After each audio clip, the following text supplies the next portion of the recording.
mean, like, you got to look at it from that perspective too. Yeah, no, and you can definitely look from that perspective. And going off of Tom Brady, he wants to be a person who wants to win the Super Bowl, obviously. He wants to win another Super Bowl and keep his legacy going. He's already got, what, 5, 6 rings now on him? He on his title? has, 6, I think? I think he has 6, yeah. He wants to be able to fill the other hand with another set of rings. I mean, yeah. But I don't know if the problem is I don't think he's gonna have enough time in his career to want to be able to do that. And the only question is, if he's gonna be on the money side, what team is gonna have the money to want to go to Tom Brady's standards of what he's asking? Because we already know the Patriots are tight on money. So if you're gonna go to a team that wants money for Brady, he's gonna have to go to one of those bottom feeding teams. He's gonna have to go to one of the teams that's not paying their athletes a lot, and he don't have many superstar talents on that team.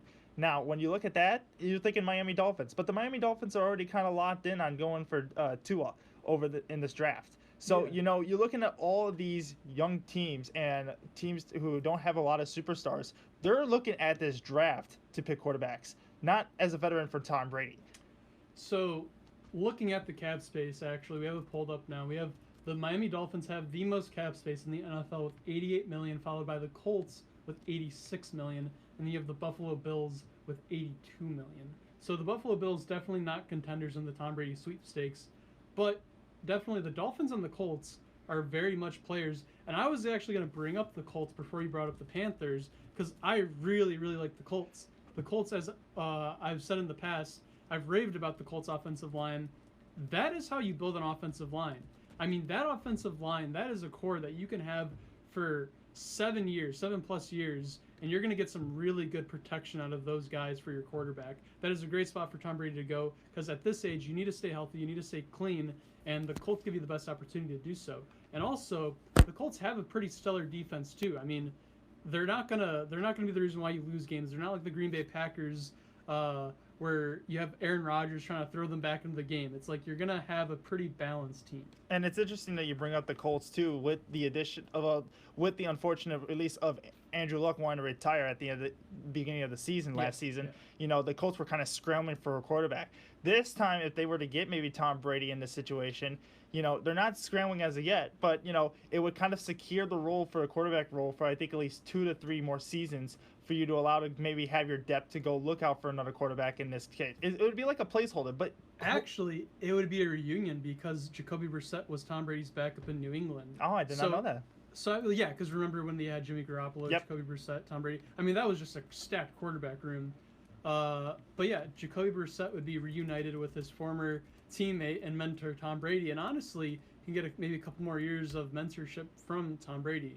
I mean, Jacoby Brissett, he's not a bad quarterback, but from what we've seen last season, he's not really kind of like a quarterback that's going to really push you over the edge. Yeah. So I'd say if you sign Tom Brady, you have to realize that you're probably only going to be getting him for 2 years because he's 42 years old. Once he probably wins one more Super Bowl, I guarantee you he's going to be retiring, or he's going to be definitely strongly considering it.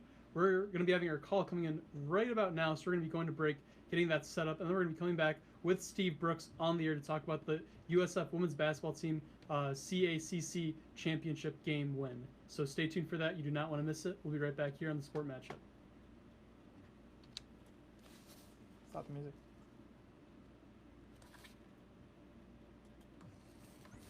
All right, answer his phone call. Yeah. Can you come over here and actually do it? Because I got to put in some PSAs. I completely forgot to do that. Just answer it. So 1, 2, 2. And then take off mic 1 from program 1? No. AV. AV, okay.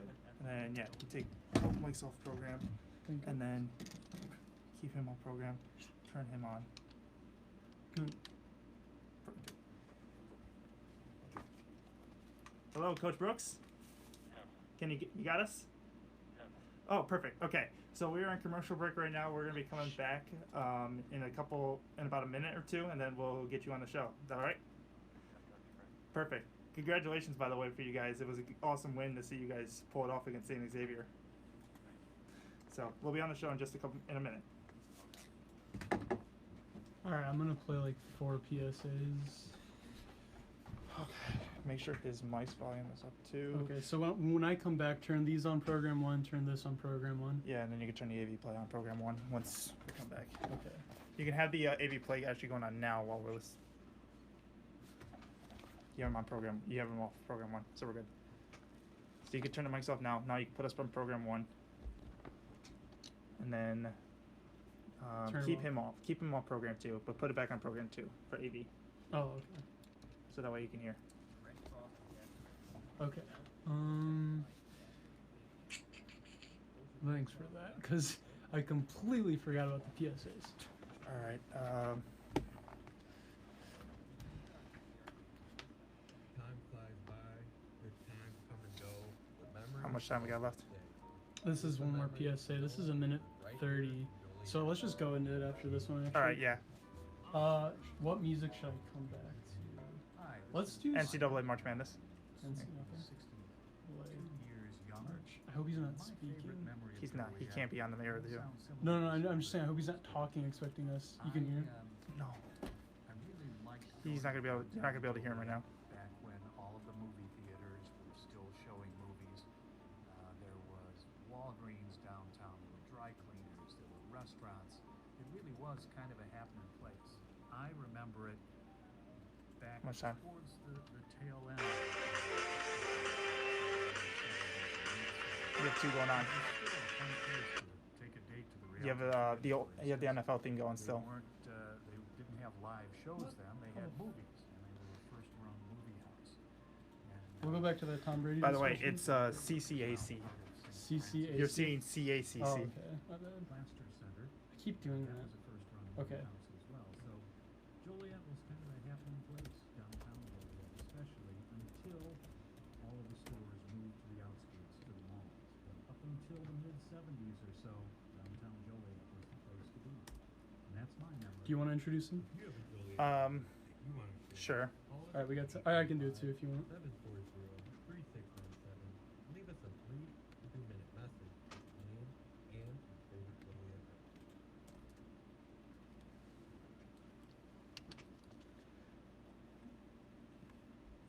member. And we are back here on the Sports Mashup here on WCSF 88.7 FM. It is March now, and basketball season is starting to wind down, but we got the NCAA tournament coming up. But first, we have some other college sports that's going on, and that is the CCAC tournament bracket that just happened for the conference tournament. And your University of St. Francis Fighting Saints defeated the St. Xavier Cougars to win the CCAC conference title. And with us today, we have coach of the girls basketball team, Steve Brooks, is with us. Coach Brooks, thank you for being with us and on the show today with us. We talked last time during one of our classes with you during one of the show. So we wanted to now, before the matchup, before it was, I think, Robert Morris, now that we've played St. Xavier and now that the game is over and we are now the CCAC champions, what has the feeling been with this basketball team?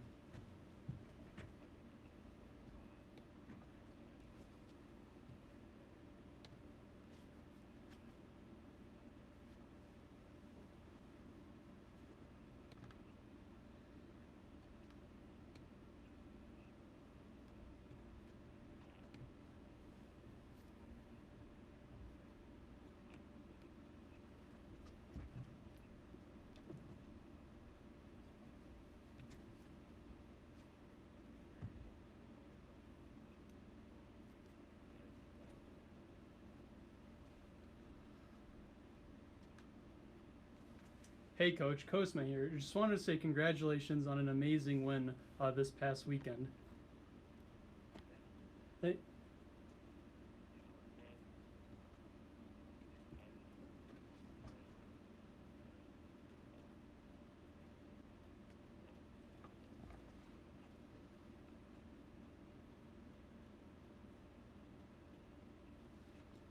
So, you know, you mentioned that they were playing on their home court in Chicago. Last time you guys played them, which was before this CCAC tournament happened, and that was for the #1 seed to go into this tournament. And you guys unfortunately lost 55-57, but this time came on top 66-63. So what was different in this team that was able to come over that loss that they had last time to pull off the W?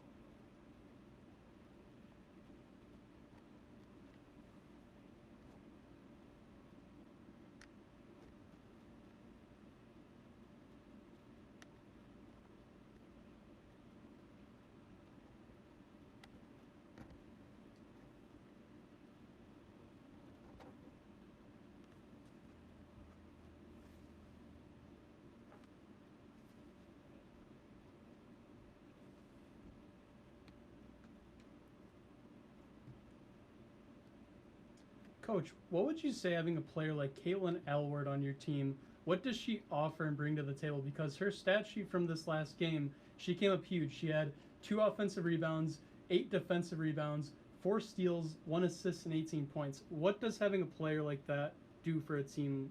Like for a team?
So what I mean, now we've seen that does this offense that the St. Francis Fighting Saints, do they kind of like revolve? They look up to Caitlin Edwards' like leadership and kind of like revolve around her as like a person to kind of lead this team to what it has become and what the strengths are for this offense?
So going forward, the seeding for the tournament, you won't find out who you're playing till Wednesday. How do you I guess practice and mentally prepare for that until you find out who you play, and then kind of like you let the nerves settle and you get ready?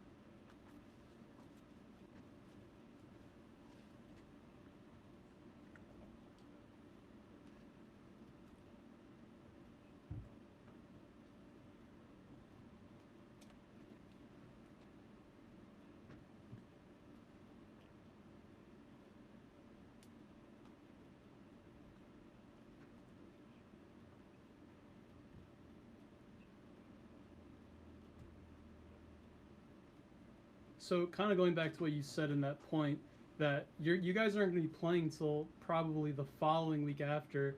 So how do you I guess how do you prepare for that? Because at this point in the season, a lot of the girls on that team, they know what to do, they know how to practice. It's more so kind of like the mental aspect. So do you focus in on like the mental area of the game, kind of like getting them ready in that regard?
Now, as we're heading into the NAIA national tournament here, this team has been in the national tournament the past 4 seasons now. So we know they're not scared of going into the tournament, or obviously they know what it's been like to be in a tournament. But does this team have, or is it very similar to what the team was back in the 2016-17 season when when this team went all the way to the NAIA semifinals?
You got one more question?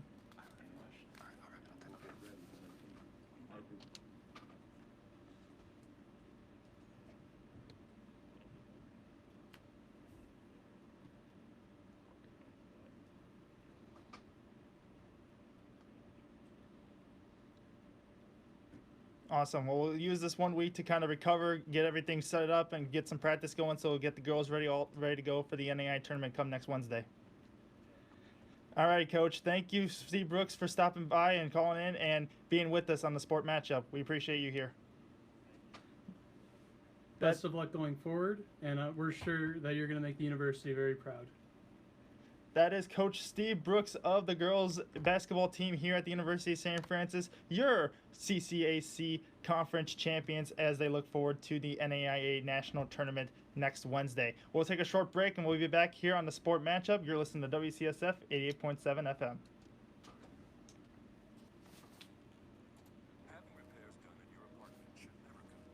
And All right. did you hit my mic before I was done talking? No. Did you hit program 1 before I was done talking? I may have. You cut me off. Did I really? I thought you were done. No, I was saying WCSF 88.7. Oh my God. I'm sorry. I didn't. I was like, wait, did you just? Yeah, I didn't mean to do that. That was. You're fine. See, okay, today, like from a grammatical standpoint, I'm doing better than last week, but from a mechanical standpoint, not doing so well today. I like saw it, like Rachel, like, did he just hit program 1, which cut my audio? Oh my God. Were you at least like almost done? Oh, I was done, yeah, but it was like at the very end. I was like, I didn't get to finish. You're like, so it was so it was like, you know, listen to it was abruptly. It was just, I just got cut off. I was like, That was intentional. Oh my God. oh, that's not funny. I'm sorry. I'm just thinking from like an on-air standpoint. Someone's You're listening like, in the what car. the- They're just like, "What the hell?" What is this? Okay, that actually went pretty good though. It went fine, Honestly, yeah. like doing the phone, it's really actually not hard at all. No, it's not. Like we should honestly try getting more people. I'd say what we can do is let's try getting Jaws on at some point to talk about JCA football. We can try talking to like Joliet West, Joliet Central, see what teams are popping off there. But like let's get in like some more high school coaches. I know my mom keeps telling me that we should bring in Tom Thayer, since he's a JCA alum and he's a Joliet guy. She was saying that if we like plan it, he'd probably do it. Maybe even like a phone interview. Okay. I think he would do a phone interview. Maybe like a 5-minute, 7-minute phone interview. I think he'd do that. We'd have to contact the right people, and my mom knows people that were friends with him when he was in high school, so I'm sure my mom could help. That's why I'm thinking, you know, maybe we do a segment like a 15 to 20 minutes. That was this Toys for Tots radio. I'm thinking maybe we could do like a 15 to 20 minute segment next year. We have like a Bears segment where we just recap the latest Bears game Okay. Where we can call someone like an expert who watches football that we know around the area. We're gonna come back. We just talk Bears football with them. Ready to take a walk. What Actually, do you- we'll do 7 Nation Army. What do you think of this combine? It's good so far. Sorry, I need to I know. go hacker mode, trying to Hacker mode. type speed all this stuff in real quick. No! I don't need you, Krispy Kreme. There we go. 5 seconds, then we got a liner.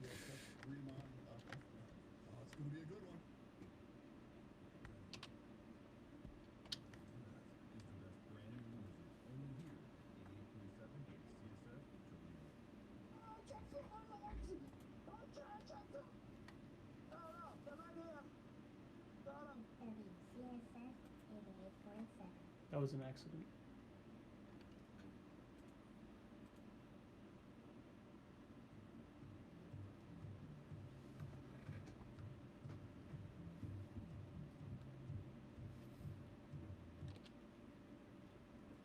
Back here on WCSF 88.7 FM, it is the sport matchup with Cosme and Jordan on this beautiful Monday afternoon. It is a really beautiful day. If you have not, go outside and just Enjoy the day. Take a walk. I mean, the snow's melting. You can kind of appreciate all the nature, the greenery coming back. I know it's kind of been a trend where the greenery comes back, then gets covered in snow, then melts again, comes back, and just repeat. But I think we're finally deciding to, I think this is the turn. Yeah, I think this is where we kind of start to get warmer weather. Like we consistently stay in the 40s and like maybe get to the 50s on some days. No, I can't wait for that to happen. Cannot wait. So we can't wait for that, but we really can't wait for more sports action that we're talking about. That is true. And before we left to go do the interview, we were talking about Tom Brady and kind of the cap space situation. So let's get back to that, shall we, Jordan? Let's do it. So Tom Brady himself, we always talked about the star-studded affair, but we talked about what team he was thinking about going to. And, we started off with talking about the Carolina Panthers. We also talked about, then switched over to going to the Indianapolis Colts. So we got the two teams that we think are two good teams where he could think of. Where do you think is maybe one more team that Brady might be able to end up? Would you say kind of like a wild card team? Yeah, a wild card team that just, miracle pick. Miracle pick, like it blockbuster. Be shocking the whole NFL. Okay. If I had to choose a location that I think would be completely random and out of left field, and this is no bias at all, I think the Bears would be my selection. Really? Okay. But that's kind of like me trying to make a really crazy pick. I feel if I'm being more, realistic, I would say the Titans, but the Titans are already really strongly connected to Tom Brady. Yeah. Because you have Mike Vrabel and you have a lot of former Patriots in that organization. I mean, just the Patriots, a lot of them fled over to Tennessee. So, he'd be right at home there in Tennessee. So, yeah, I guess realistically, I'd say Titans. My crazy, off-the-charts pick would be the Bears. Really? Yeah, and that's not a biased pick, obviously. No, I'm serious. I legitimately mean the Bears because the Bears have one of the best defenses in the NFL. Mm-hmm. Their offensive line... See, okay, if you take away last season, their offensive line's actually pretty good. Yeah. They had a really good 2018 campaign, but 2019, I don't know what happened to most of them. A lot of those guys all regressed. So that would be the big issue. And I think that'd be ultimately the determining factor is why he wouldn't come to Chicago along with the weather. But I think the Bears would be a really good pick for Tom Brady. But again, I don't see it happening. And to me, I feel like another good pick and a wild card pick out of the blue to me would be the New York Jets. Okay. And the reason why I said, Sam Darnold himself, he's doing really well as a QB. But the last season that he's had, it kind of sparked some interest if you think about it because he didn't have the greatest season and obviously it wasn't up to New York Jets to their par, I should say. Well, actually, if you consider it is up to their par because the Jets have been pretty bad for a long time. They have been, yes, but they haven't when you compare the Jets to most NFL teams, they fall below of where most teams would be averaging. They're kind of like you have your tier of really bad teams. Yes. That's pretty much the Browns Mm-hmm. and the Lions. Yep. And then the Jets are one tier above that where they're they're not. They're kind of in their own league, but they're not in the conversation. They're bad, but they're not wow. You're bad. structurally bad. The Lions and Browns are organizationally rotten. The foundation is not good. But can you agree with me on this? The Jets are kind of like an organization and a team that has kind of been forgotten the past couple of years.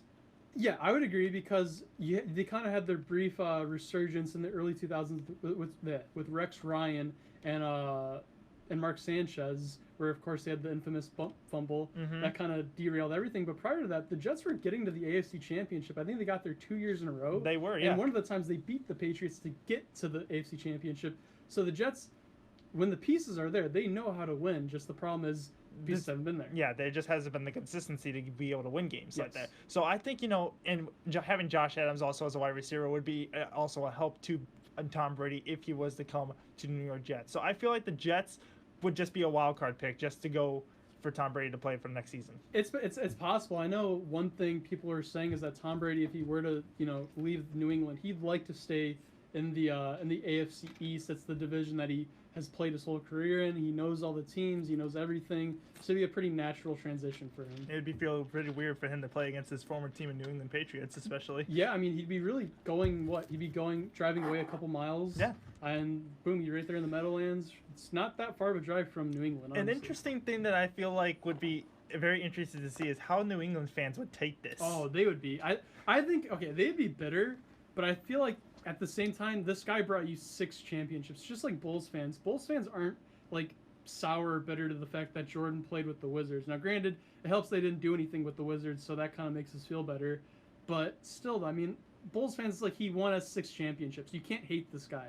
So I'd expect the same from the Patriots fans. Do you think it'd be like what I'm trying to remember? Who was the one player who left and everyone just started burning his jersey and everything? Well, I mean, you have LeBron when he left Cleveland. Cleveland and Miami. That was definitely I think the most extreme case of that. Yes, but I was talking about like there was one NFL star who did it like a couple years ago. I can't remember who it was, but I don't know who it was exactly, but I know. I mean, like you kind of saw that with Antonio Brown once he left the Steelers. Yes. There's a lot of bad blood between the fans and Antonio Brown. But I mean, with Tom Brady and all the success he's done, do you think you'd be able to see fans like disrespect the guy who was like that to him? I don't see. So I mean, Tom Brady, his resume speaks for itself. What he's kind of overcome and achieved in his career, he deserves to do whatever he really wants to do. If Tom Brady wants to retire today, he can do that, and he deserves the right to do so. If Tom Brady wants to go play for the Cleveland Browns, he deserves the right to go do that. He can do whatever he wants. He kind of has like the golden ticket, if you will, where he can really just he can do whatever he wants. Just like I've been saying, like whatever he wants, it should be available for him. Just the guy who walks right in and everybody respects his decisions and everything like that. You have to respect that pedigree and that resume. So we're going to move on to our next topic here. And Kozma, you're going to like this one. And I know you're going to go on a little bit of a tangent with, I wouldn't say a tangent with this one, but you're definitely going to take the floor with this one. And it is, what move do the Bears need to make this offseason to make themselves a really good team? So, Jordan, I'm going to start with you. What do you think? I think, honestly, it's going to be, I don't know if it's a move that they need to make, but definitely they need to acquire someone and acquire something. And it has to be with that offensive line, for sure. So if you had to make a really big splash move this offseason, you would address the offensive line. So who would you maybe go after? What would you do? Would you trade up into the first round, get maybe an offensive lineman? Or would you maybe go for like one of these free agents that are available? Now, see, that's where the difficult part is because, the Bears don't have a first-round pick at all. So, you're trading, and I think that would be hard for teams to trade up. Because I don't know. I don't even know if they have a second-round pick. Even. No, they do. They do have a second-round pick? They have 2 second-round picks, no third-round picks, and they have like a 4th and a 5th round. All right, so right there, that tells me you have 2 second-round picks. I think you need to stay where you're at because if you try to trade up, I don't think any team's going to want to give that spot up to give it to you for that second spot. And if you do get the chance to trade up, I think you might need to go for someone even better. Who knows?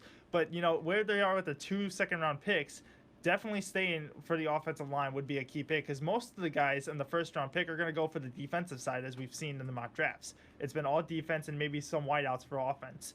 But if you're looking for the second round, I think that's when the defensive picks are going to start to be made, and that's when the Bears need to capitalize on their pick. See, so I think going the lineman route is definitely the smartest and I think the safest thing you can do. Because you do have 2 picks, so I think for sure your first pick. I think you need to go with the lineman. It's got one of them could be a tight end, the other one could be a lineman pick. I would almost guarantee that one of those second round draft picks is going to be a tight end. Okay. I would almost guarantee it because from what I've been seeing, the Bears have been interviewing almost all the big tight ends at the combine that's going on right now. So, but going to the offensive line thing, you think maybe approaching the draft and addressing it that way would be the move? Correct, yes. So what about like any free agents? Do any strike your mind? Free agency wise, I can't really say many strike my mind as of now.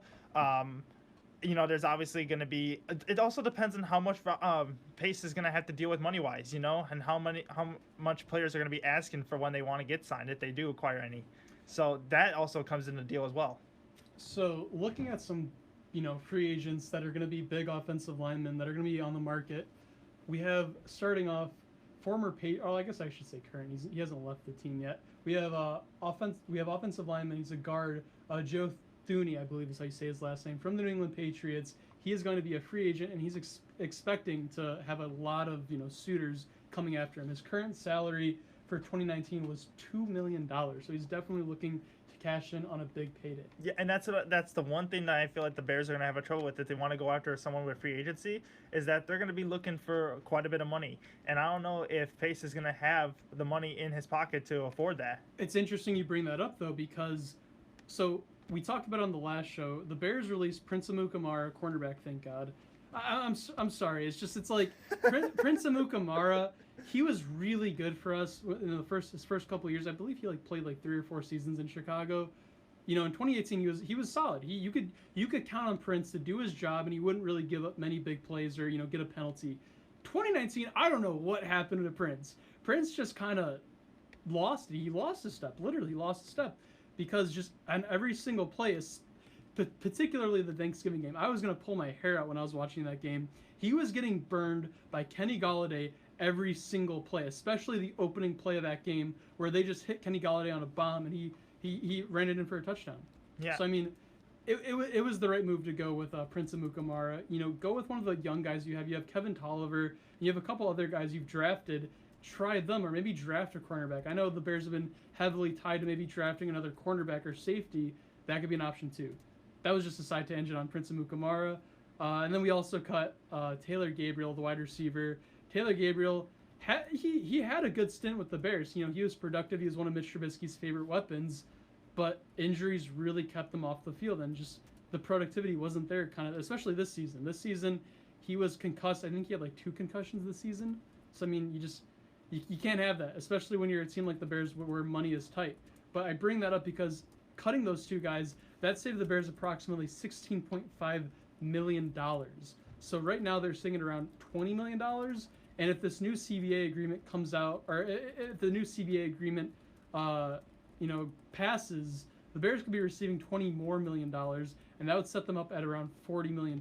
So $40 million, you can get yourself a pretty nice free agent. But then again, you have to remember that everyone else is getting that $20 million increase. Yeah, definitely. And, having the payday as well is what you really need to focus on as an athlete themselves. You're not just doing this just because you love the game, but you're also doing this because you are a professional athlete and you need that payday to keep your lifestyle going, because they are doing this for a living as well. Yeah. So kind of going back to Joe Thuney before we go to the other candidates potentially. Joe Thuney played 16 games. So he played in all the games this year for New England, had 0 penalties, and only gave up 1 sack. 1 sack in 16 games. That is, I would love to have that. That's exactly an offensive lineman that you need. I mean, he does all the dirty work.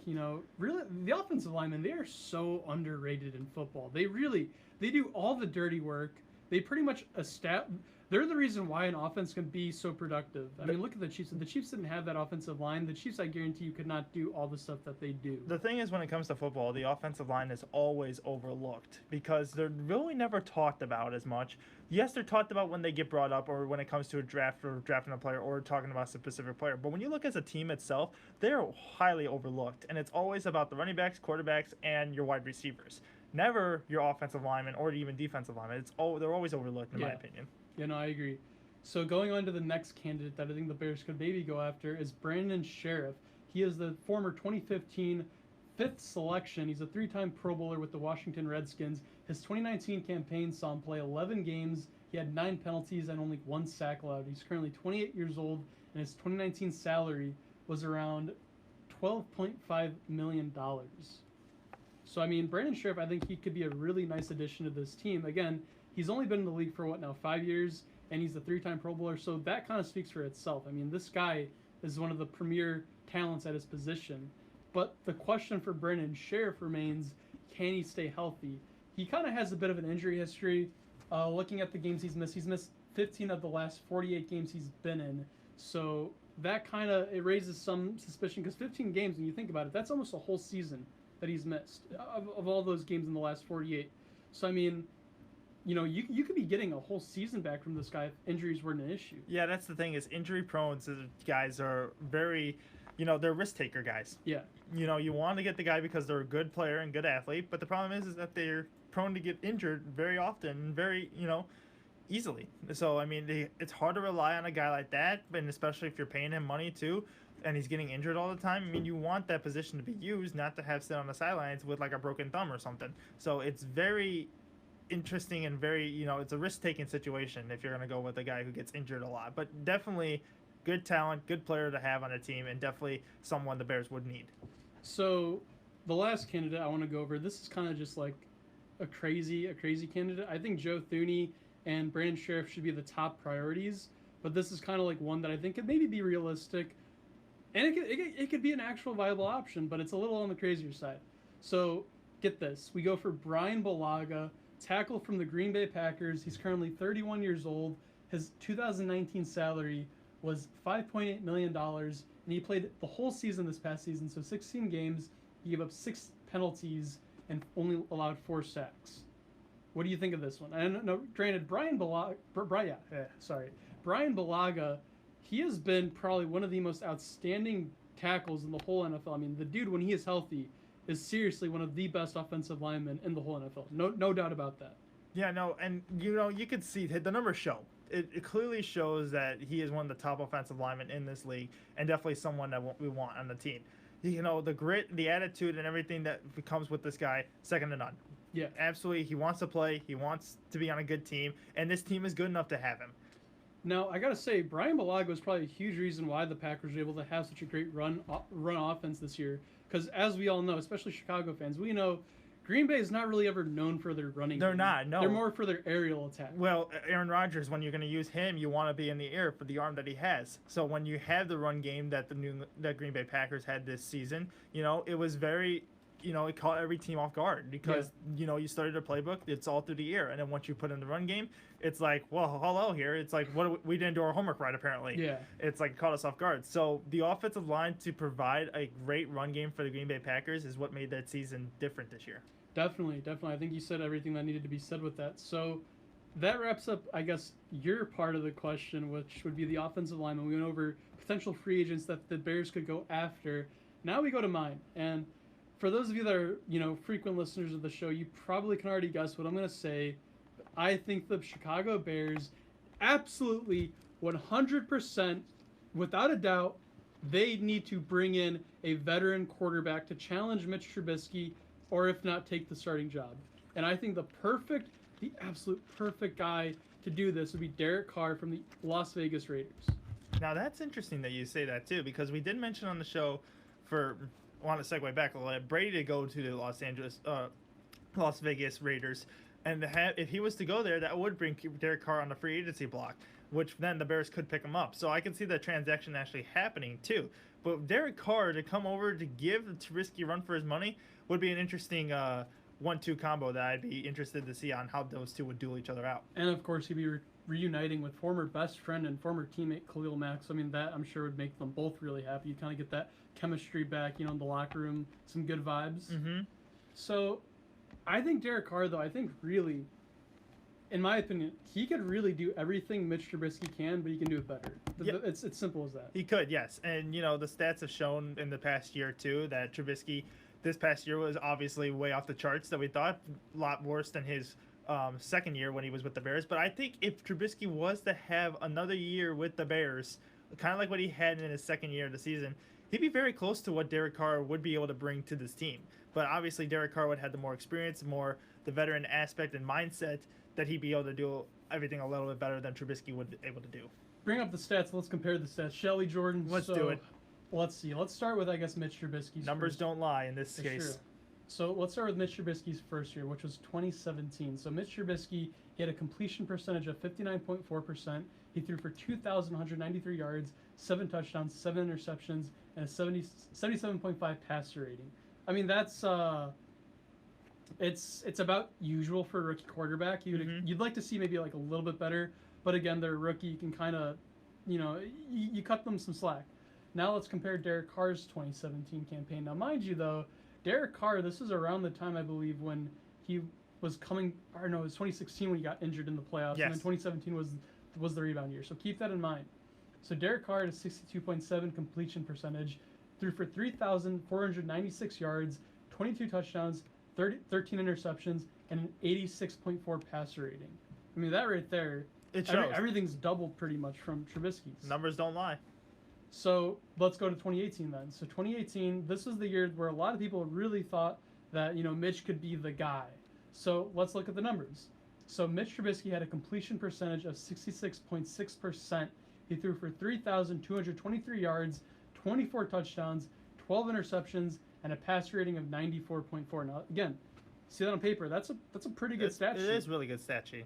But, I mean, you also have to filter in a lot of the throws he was making, a lot of the passes he was throwing. I mean, there's some stuff that the stats won't show you. Again, Trubisky had a good year in 2018, but still, there's a lot of room for improvement. There for is. Sure. So going to 2018 for Derek Carr, he had a completion percentage of 28.9, threw for 4,000 yards, 19 touchdowns, 10 interceptions, and a passer rating of 93.9. So Derek Carr, from 2017 to 2018, even then he's getting better. His completion percentage got better. His yards thrown got better.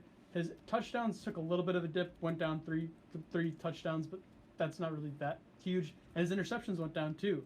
They went down 3 interceptions, as well as really everything went up. Everything went up and down in the right and good way. I'm pretty Everything's a positive here. Exactly. I keep saying it like it's an individual thing, but really the whole point is Derek Carr's stats got better. And now looking at 2019, Derek Carr, his stats were 70.4 completion percentage, 4,054 yards, 21 touchdowns, 8 interceptions, and 100.8 passer rating. So, I mean, he's getting better year by year. I mean, this is steady improvement.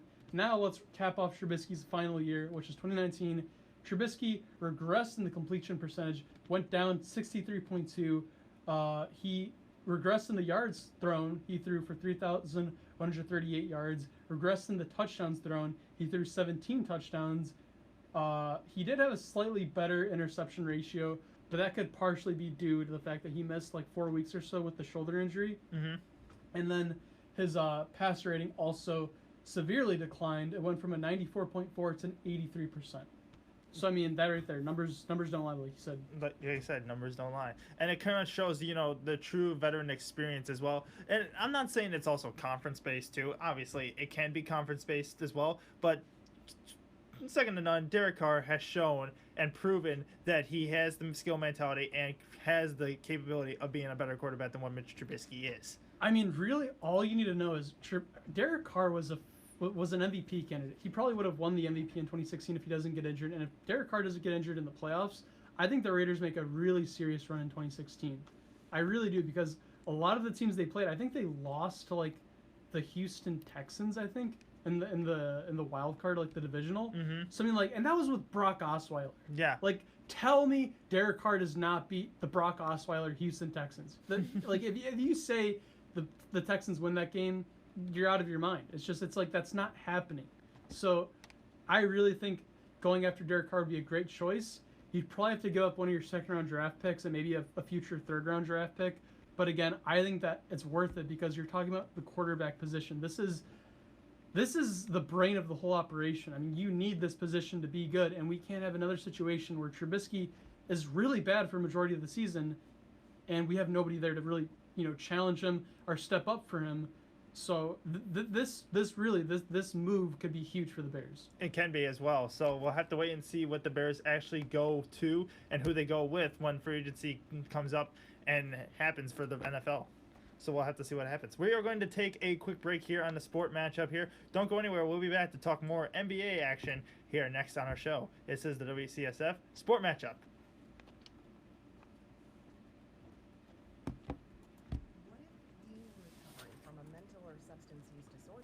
Okay. Sport report.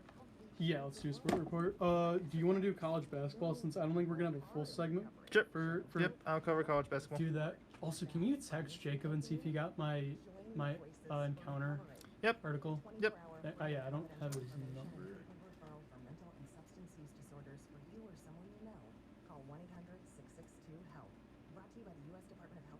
These PSAs are so depressing. Should I throw in the Mr. Submarine PSA? No. Only because sponsorship. That's why. Cancer prevention. Okay, who plays for St. Francis this week? Oh, Do you want me to update the NCAA games, and do you do St. Francis or vice versa? you can vice versa. So I'll do NCAA, you okay, can do. I do St. Francis. The stigma of addiction is destroying lives across the country. I'll cover the AP polls really quick as well. Getting the help and treatment they desperately All right, we got need. 2 more PSAs coming on after this. A national I'm gonna nonprofit play. organization dedicated to ending the stigma and He said he did not know. He didn't. Can you tell him to send his email there, and I'll resend it again? It's 'Cause it's- Jacob Hubs at St. I Francis. just did J EDS. Hubs. Isn't that how you do it? J Hubs. Jacob Hubs. Oh. Oh. You gotta type out the full name. Okay. Yeah, so I'll resend it then. Okay. Probably try doing that during your score report. Rise up against addiction so another man Rise isn't lost to this disease. Join the Shatterproof movement. Get involved today and learn Is there a more song at you want to hear when we come back? shatterproof.org/riseup. Why do you always put me on the spot like this? Sympathy for the Devil instrumental. Yes. Something to play? You know, it's just apparently just nothing was there for the last 5 seconds. Oh. Ooh, don't want the PC. Dang it. I need to restart this. Okay, I'm gonna play one more PSA because I'm Yes, not ready. please. Homeland Security? Why not?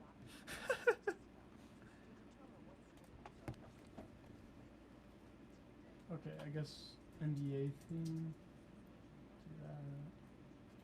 Do that. No, this one's 13 seconds. That's not enough time. Support for veterans. There we go.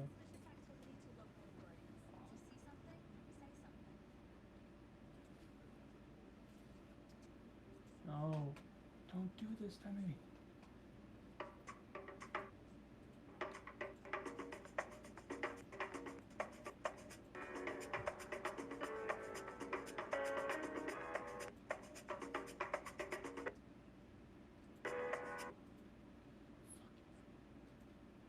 Got 5 seconds.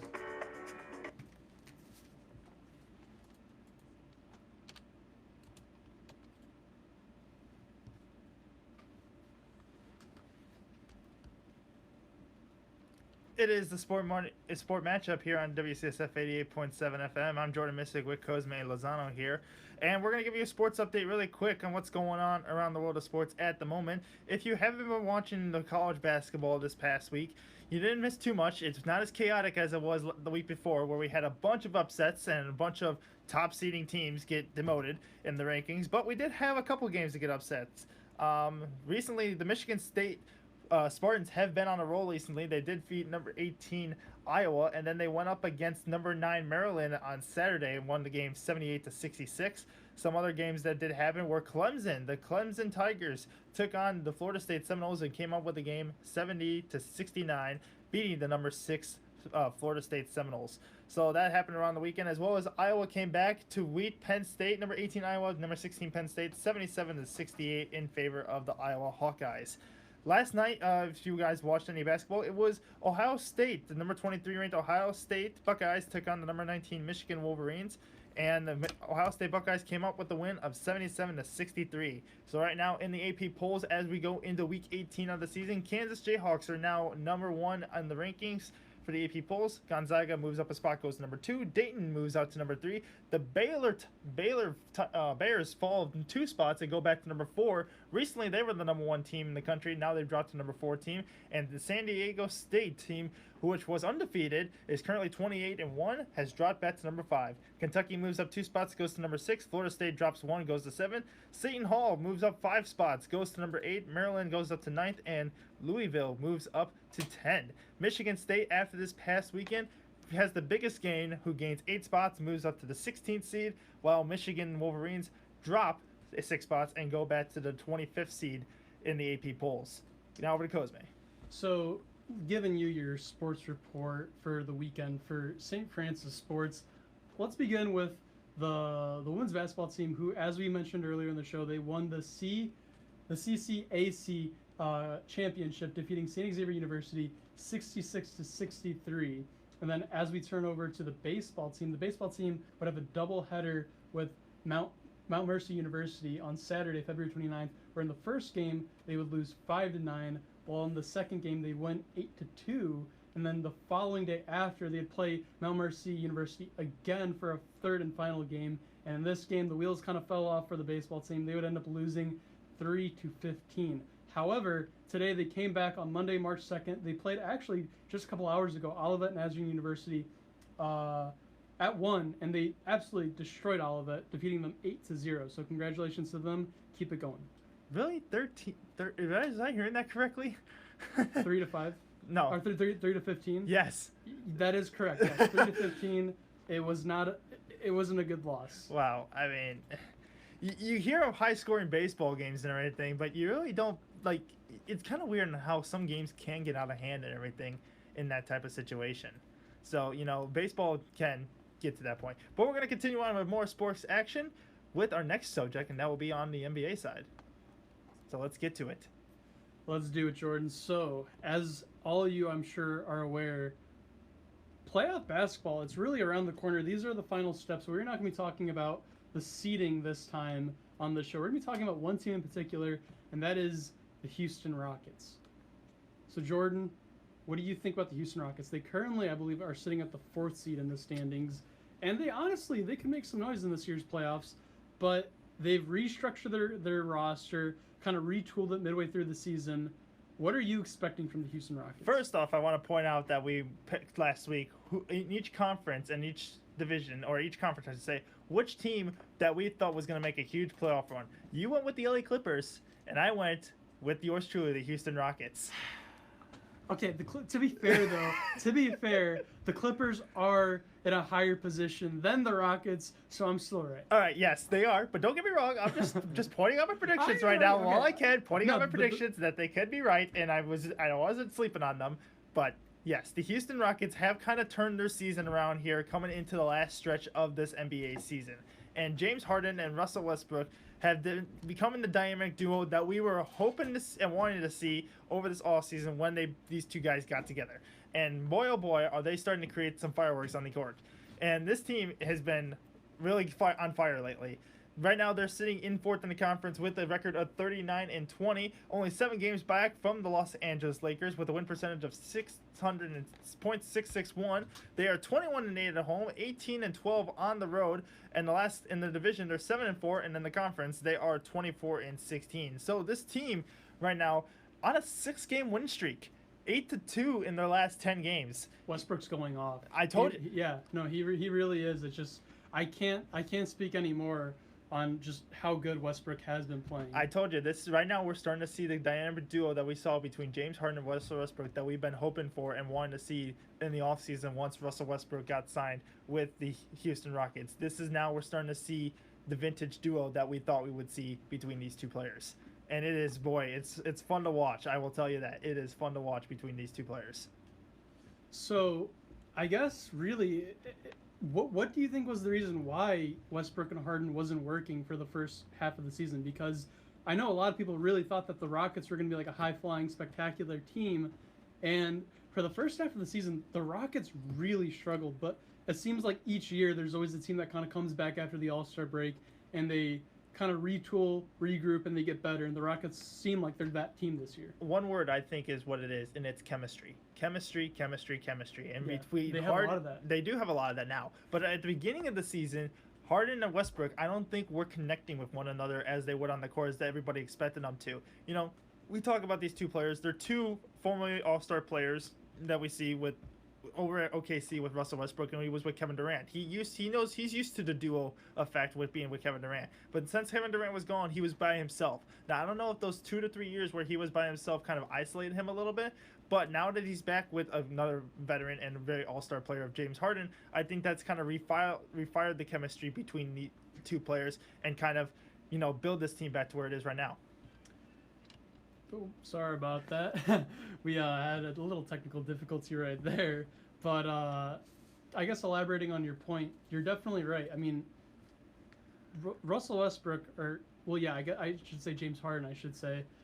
James Harden, he's used to playing with, a triplets or even a duo. So, I mean, the chemistry was there, but I mean, it's like it takes time to kind of build up these play styles for them to merge. Because when you think of the play styles, James Harden is very much kind of like he's, I guess, I kind of want to say methodical, I guess, in his shot selection in some ways, because he's very wise when it comes to his shot selection. But at the same time, though, he does have a pretty crazy shot. Like, he shoots the ball a lot in a game, especially before Westbrook got there. So I don't want to say that, but it's like he, I guess, is more calculated than usual. He's great at separation, great with his handles. That definitely really helps him in his game, and he can also drive to the basket. But when you think of Russell Westbrook is just a cut and slash to the basket, dunk in your face, lay it up, whatever. He can do that. And even at his time in Oklahoma City, we saw him kind of start to emerge into an actual viable three-point threat. I mean, he was getting a really good three-point shot going. So, I mean, that's absolutely huge. But then one thing Russell Westbrook kind of brings to the table that not a lot of people really, talk about or even consider is how big of a heart he has. I mean, this dude is, I think, he's one of the most emotional players I think we have in the NBA. He's down to earth. I don't mean that in a bad way. Like, he's like crying every single game. No, but I mean, like, he wears his emotions on his sleeve. You could tell when he gets hyped. He shows that. it. He shows it. You're gonna know that he's hyped. So, speaking on his heart, though, we have Mike D'Antoni in an interview talking about Westbrook and what he brings to the team and what he brings for the Rockets.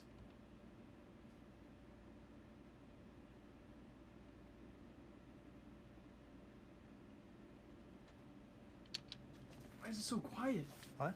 Why is it so quiet? Speak up, Mike D'Antoni. You can tell when we're on the air based on the air conditioning in the background.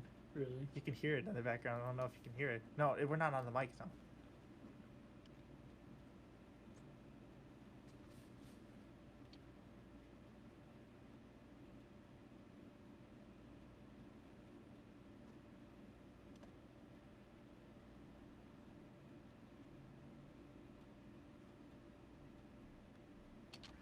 So I think Mike D'Antoni hit it right on the head. It's Russell Westbrook's kind of like his attitude and like what his emotions, I guess.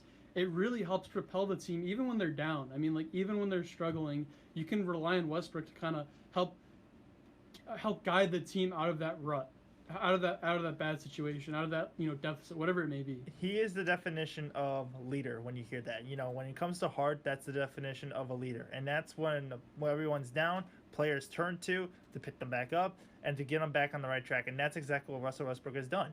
He's here to lead this team. He's here to be the person to come to, be the shoulder to cry on or whatever. He wants to be part of this team and lead this team to where this team could go, and that could be an NBA playoff round, NBA conference, or even an NBA champion, which is the ultimate goal for these two guys. So I guess looking at a bigger picture with the Rockets, this is kind of a boomer bust season for Mike D'Antoni. I mean, this is probably his last season in Houston.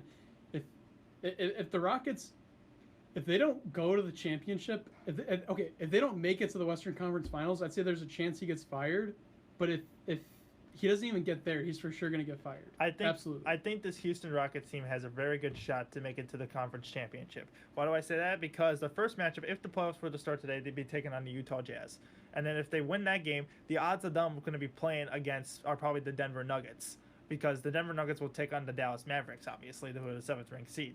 Because you'll have the two LA teams probably battle it out. Denver Nuggets will take on the Houston Rockets, and the Houston Rockets, I feel like, have the team to be able to beat this Denver Nuggets team, and they have to go up against either the LA Clippers or the LA Lakers. Now I just kind of did my own playoff bracket there in my head. I have no idea how this playoff can happen, but if you're looking based off of stats and numbers, that's the way I could see it going. Yeah, and I would like the Houston Rockets in a potential Utah Jazz Houston Rockets matchup. I think the Rockets, I think they would win the series.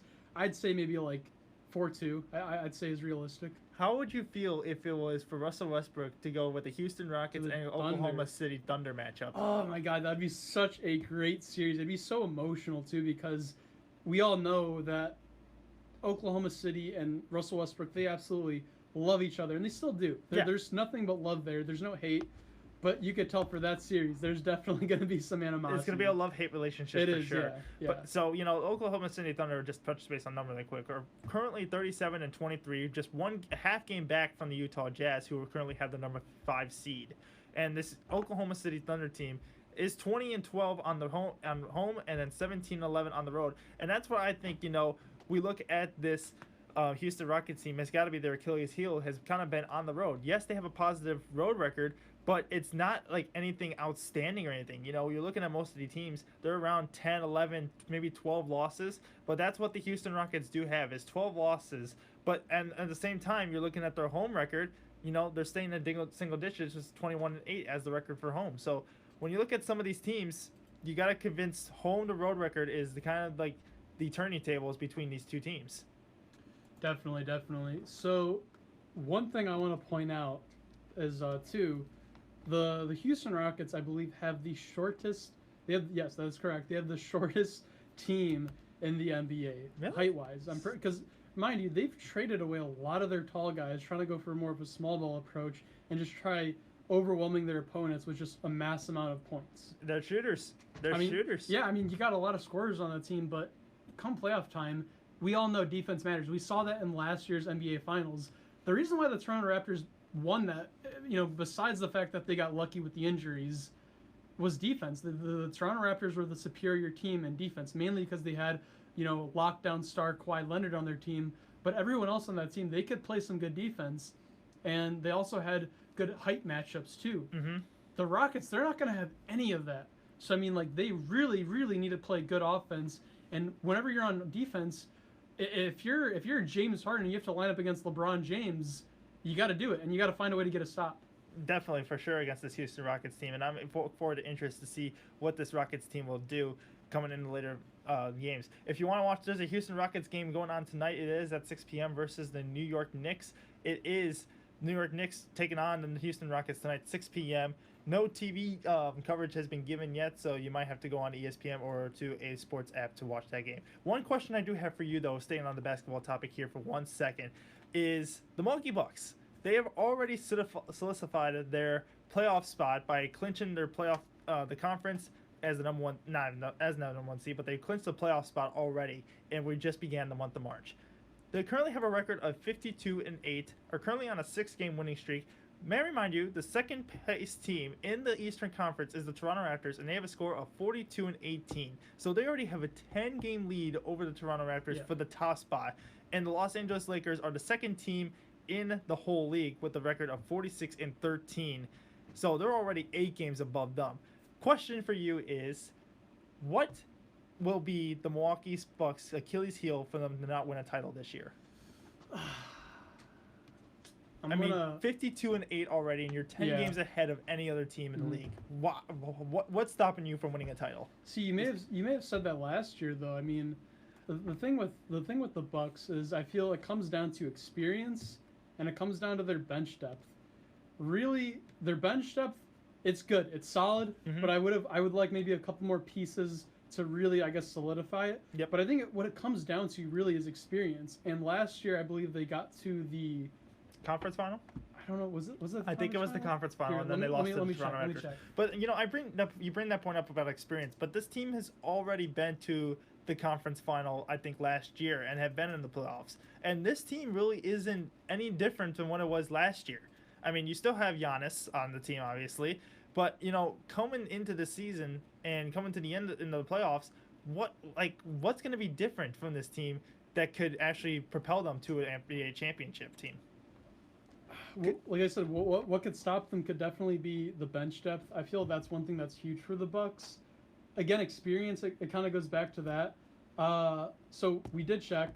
The Bucks made it to the Eastern Conference Finals, but would ultimately lose to the Raptors. And I believe it was a Game 6 where Kawhi Leonard hit that absolutely amazing three-point shot, or it was just an iconic photo. It was just absolutely amazing game, that game. But they lose in the Eastern Conference Finals. So, I mean, that was really good experience for the team. But prior to that, though, the Bucks really don't have a lot of playoff experience because for the longest time, the Bucks have been a very irrelevant team in the NBA. So this year, I feel that they definitely could easily get back to the Eastern Conference Finals, maybe even get to the finals. But winning the finals, that's gonna be another whole. That's gonna be a whole nother task of its own because then you go up against LeBron maybe, and LeBron. We all know LeBron. He is no stranger to the NBA Finals. He's been there now, I think, like, 9 consecutive times? 9 consecutive times at one point Something in his like career. that. Yeah, I mean, like, LeBron definitely knows how to play in the finals. But, you know, you could be playing a team like the Lakers. You could be playing a team like the Clippers where Kawhi Leonard, Paul George, they have finals experience. Or maybe not Paul George. I don't think he's ever gotten to the finals. But Kawhi Leonard certainly, especially after last year.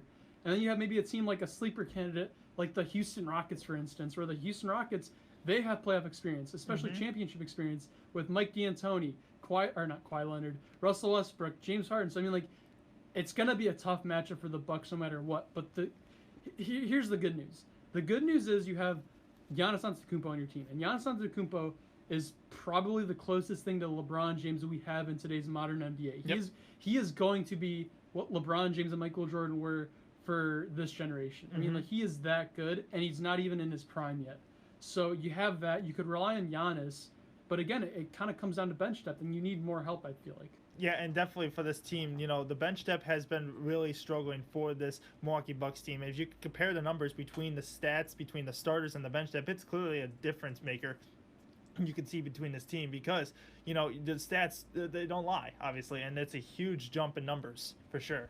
Yeah, so let's actually run through their starting lineup and their bench. So we have Giannis Antetokounmpo at power forward. We have Chris Middleton, Brooke Lopez, Dante DiVincenzo, Eric Bledsoe, Robin Lopez, Thanius Antetokounmpo, Kyle Korver, Wesley Matthews, Marvin Williams, George Hill, Pat. I always mispronounce his last name. We did it when we were doing the All-Star break. His name's Pat Connaughton, Ersan Ilyasova, DJ Wilson, Sterling Brown, Frank Mason III, and Cameron Reynolds. That rounds up the Milwaukee Bucks whole roster. So you definitely majority of that roster are definitely guys that I've heard of, guys that I know of, or guys that I've even followed in past years.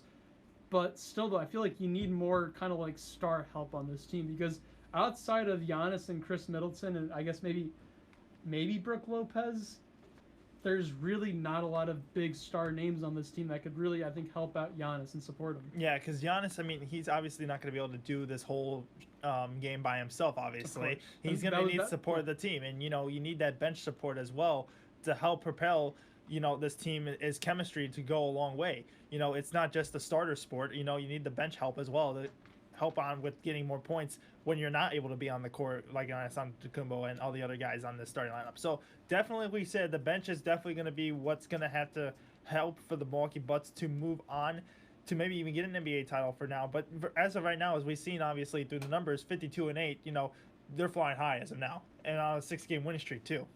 Yeah, no, I mean, it's going to be interesting to see how this all plays out kind of as we approach the end of the season.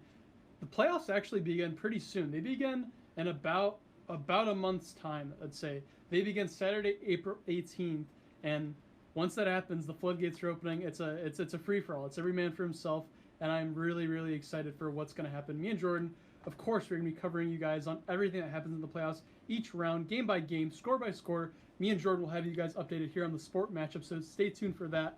You do not want to miss that coverage. A couple of NBA games that are going to be going on tonight that you're going to want to watch. The team we were just talking about, the Milwaukee Bucks, are taking on the Miami Heat tonight. 38-22 is their record. 6:30 p.m.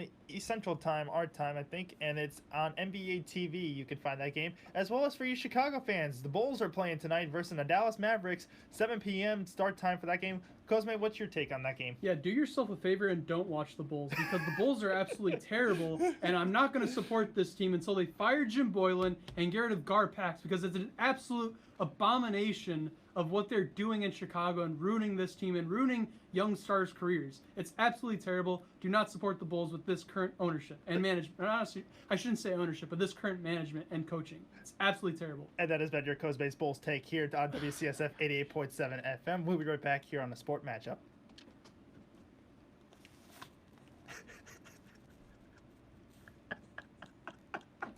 That wasn't even. Oh my gosh, that wasn't even scripted. That was literally just. What do you think? Because what you're taking this game. Do not watch this game. Just don't. I'm like, I was gonna say something no matter what you said. I was gonna say what I said. I was gonna say no matter what. So what you said was perfect. And that has been Coast Base Bulls take here on the Sport Morning Matchup. I'm like, do yourself a favor and just don't support the Bulls. Oh my god, that was hilarious. Okay. Is this the right email for Jake? Jacob Hubs, St. Francis .edu. Yeah, here. All right, what do you want to segue into next? I guess we'll do NHL and MLB score updates and just wrap it up because we're at 4:43 right now. You're sending over Gmail email. Jacob Hubs. Yep, that's right. Okay. That should be right. Tell him if he got it now. You are not the diagnosis. And vision loss does not define you. Not define who you are as a person. To let those challenged with blinding retinal diseases know We got one more To be a PSA. beacon of strength. Play A one more. champion of courage, An advocate for hope. and we are stronger together. Fun. we fight. We win. We are the foundation So of you fighting can- blindness. Join the fight at fightingblindness.org. My Shiro We got one more Always Goes the Extra Mile, PSA. stretches Or no, $7. this and then one more. Then we got a liner. But now it's your time. Where are my Just liners tips going? to help push I'm you to putting win them tickets in now here. At aceretirement.org/Shiro. Brought to you by AARP. They're just Any news happening? What? Steven Stamkos out. Ooh, here we go.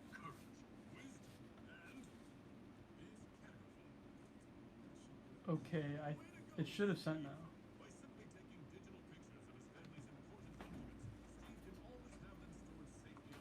Get ready, we got one more. We got a liner after this.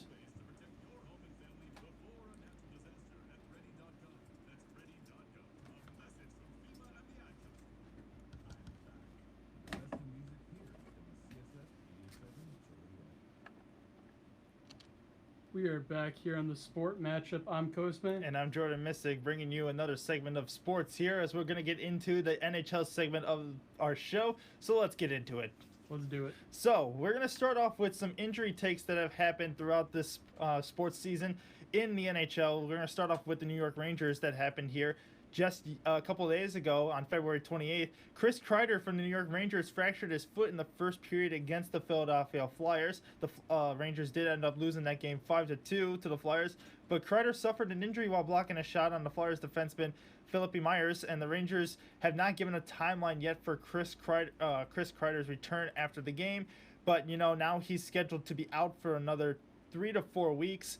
So Chris Kreider, you're looking to come back in the next 3 to 4 weeks to end the season off strong for the New York Rangers. Tampa Bay Lightning's player, star and captain Steven Stamkos is out 6 to 8 weeks after surgery. Steven Stamkos went undergo surgery on a core muscular injury that is expected to miss the rest of the regular season and potentially the first round of the playoffs. Stamkos and the Lightning are currently sitting in the second seed right now of the Eastern Conference standings, so they are looking to go into the playoffs. So hopefully, if they can get past the first round, the Lightning will be able to acquire Steven Stamkos back. But as of right now, he is out 6 to 8 weeks. Las Vegas Golden Knights' Mark Stone is week to week with a lower body injury. He's considered week to week with a lower body injury with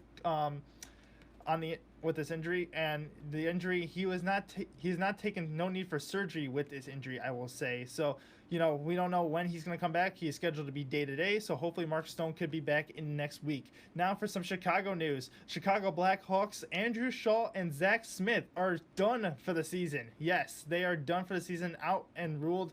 By the end of the season, Shaw has been placed on concussion protocols that he suffered earlier in the month of December after an injury with the Colorado Avalanche that took place on November 30th.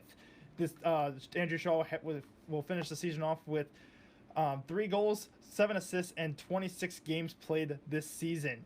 So unfortunately, Shaw was traded from the Montreal Canadiens and acquired back to this team. He came back and he was a part of the 2013 Stanley Cup run and 2015 Stanley Cup run that the Hawks had. But Andrew Shaw and Mark Stone and Zach Smith are out for the rest of the season. Some games tonight that will be played will be the Colorado Avalanche and Detroit Red Wings. They'll be taking place on 6:30 tonight on Central Time. And if you're on ESPN Plus, you can watch the Edmonton Oilers and the Nashville Predators play tonight on 7 p.m. Central Time on ESPN Plus and RSN if you can get those channels. But what we really want to talk about a little bit is the standings going on into this as we're winding down this season. Right now, up top of the Eastern Conference Finals, you have the Boston Bruins with a record of 66 and with record of 41 and 13. Sorry, that's 66 games played that they had this season. But 41 and 13 is the record for the Boston Bruins. They currently sit atop of the Eastern Conference standings, with the Tampa Bay Lightning in second place of the Eastern Conference standings. And then the Washington Capitals are up there as well. You know, the Washington Capitals have been making noise as well in the Metropolitan. They are currently up top, 40 games won and 19 games lost. So those are your top 3 teams right now up top of the Eastern Conference standings. We move over to the Western Conference standings, and it is the defending Stanley Cup champions St. Louis Blues keeping their trademark to the top of 39-17 is their record, followed by the Colorado Avalanche, who now had 39 and 18. They were once a team fighting for a wild card spot at around Christmas time. I've been watching this team. The Hawks were right behind them, fighting for a playoff spot, and now the Colorado Avalanche are sitting up top with the Western Conference standings, only a half game back from the St. Louis Blues, but technically 3 points back if you're talking NHL terms. The Vegas Golden Knights are once again atop of the Pacific standings. First time they've been up top ever since their tremendous run as a rookie team in 2017. Their record is 36 and 23 right now with 80 points, so 8 points behind the St. Louis Blues. Another team that's been atop the rankings is Dallas Stars. They are currently a ranking of 37 and 21 right now. We'll move on to the wild card races that are happening here, and that is up for the Western Conference standings. The Vancouver Canucks and Nashville Predators hold the 2 wildcard spots with 74 points to the Vancouver Canucks and 72 points to the Nashville Predators, but they are closely followed by the Winnipeg Jets, who have 72 points, Arizona Coyotes, who have 72 points, and Minnesota Wild, who have 71. The Hawks are the next team in back, but they have 66 points, so they're a little bit out of the rankings.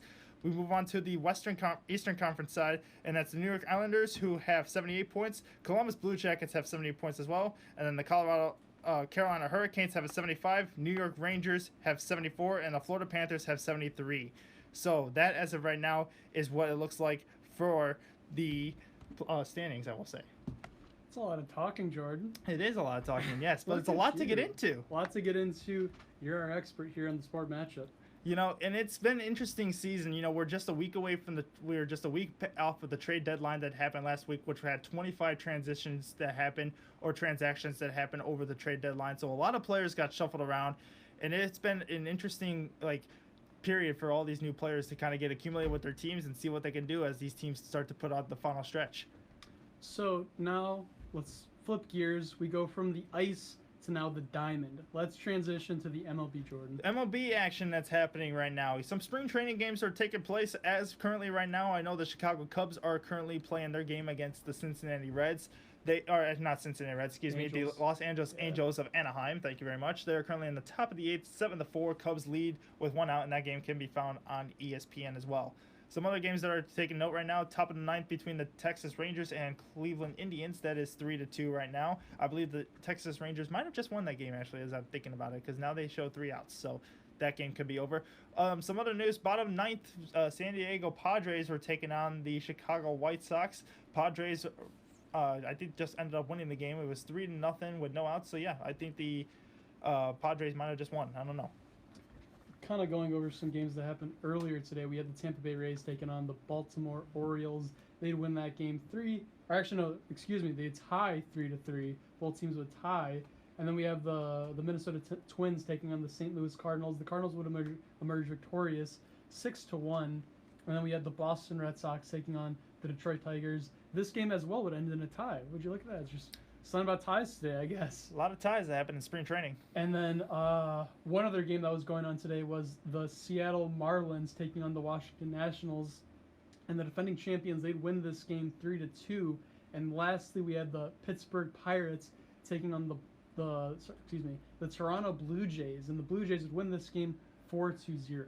So, in other news, if you guys are wondering, the Chicago Cubs actually split the team up today. So, right now they're playing the Los Angeles Angels of Anaheim, as I say. But they are playing again later tonight, 8:05 game tonight, and they will be playing the Oakland Athletics. So, the Cubs split the team up today. We've taken on 2 games.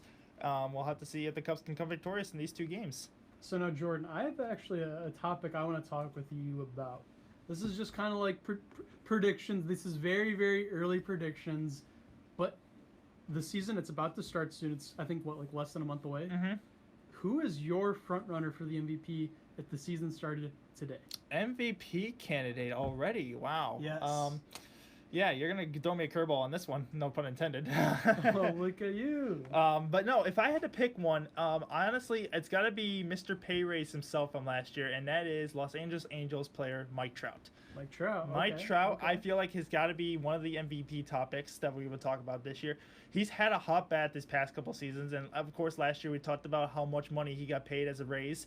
You know, he was now known as the highest paid player in the MLB. So Mike Trout, I think, you know, he has the defense aspect of being a center fielder, has the speed and aggressive and agility to run all over the place. But he's also got a hot bat too. I think he was one of the top home run hitters in last season. I can't exactly know the number off the top of my head, but he was definitely in the talks of being in the MVP race last year. So I think Mike Trout himself, he's just got to get the team better. I think, you know, the only thing that's really killing Mike Trout's chances is that the team itself, as the Los Angeles Angels, have not been a very good team lately as of late. You know, they have been down in the standings. For the team that they have, they should be close to atop the standings, but it has been going back and forth between the Texas Rangers and the Oakland Athletics. This Oakland Athletics team has been really good as of lately too. So I think this Los Angeles Angels team can get its act together, but you know, Mike Trout's also been trying as best he can to get himself in an MVP race himself. So I think it's kind of got to be in the talks. For me, I guess this is a tough one because I kind of want to go with like someone like Ronald Acuna or maybe somebody like Christian Yelich, but I don't know. I mean, I guess when it comes to just pure overall skill, Ronald Acuna is a very, very tempting choice. But when it comes, I guess, to like overall play, like batting, defense, all that, you know, all the above, Christian Yelich really, really fits that bill. So it's going to be really interesting to see what happens. I guess if I had to choose one, and I'm going to go with Yelich. That's my pick. Yelich has been a really good start to the fair for this Milwaukee Brewers team, Yeah. and I think, you know, they made the playoffs the past 2 years now under Christian Yelich. So I think he was the reigning MVP from the season before too. Yep. So Christian Yelich, he knows what it takes to be an MVP player and an MVP candidate. So let's see if he is able to do it again for another season. That is correct. Let's see. Only time will tell. So, Cosme, as we start to wrap up tonight's episode and move on, look forward to next week, what is to be your favorite sports moment of the week now as we get into this segment? Oh boy, my favorite sport moment of the week. I'm gonna go with the NFL Combine, mainly because it's just this. I guess it's really nice if you're an NFL fan. Yeah. Because getting the Combine is like getting a little bit of like, it's like getting a little droplet of water if you're a fan, because you're like, oh, yes, we're just a little closer to the NFL season starting again. So it's really nice to watch the Combine, see all the athletes perform. You know, all the speculation begins.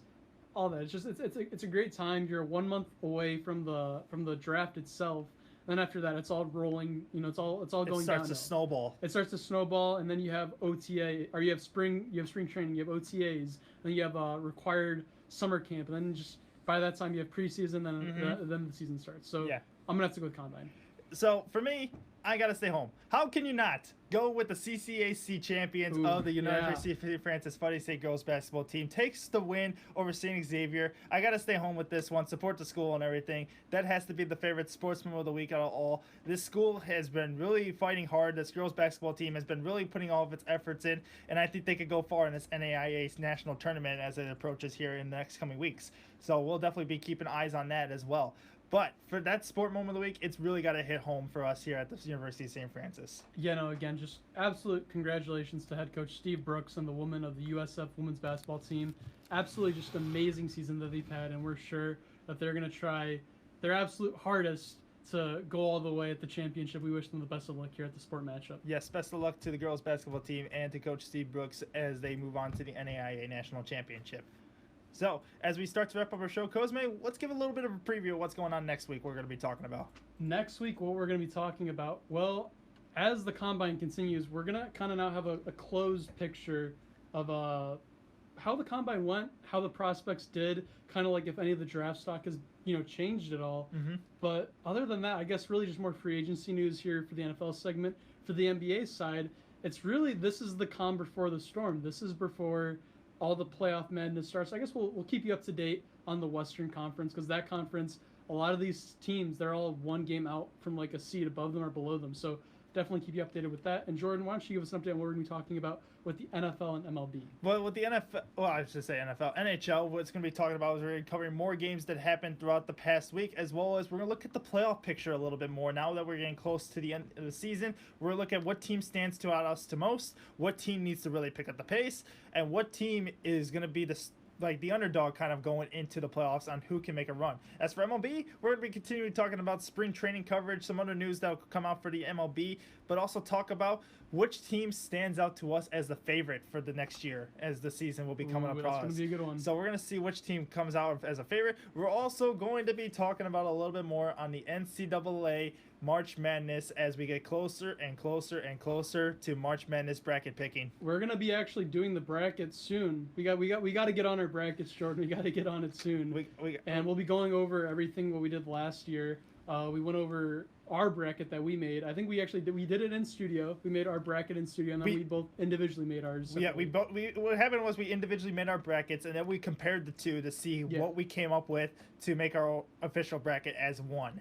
So we'll be doing that for sure and covering a lot of that. But for now, this has been the Sport Morning Matchup here on Sport Matchup here on WCSF 88.7. Make sure you tune in next week Monday to catch up on the next show. So as for now, I'm Jordan Missig. And I'm Cosme Lozano. And you've been listening to the Sport Matchup here on WCSF 88.7. We'll see you next week, guys. Later.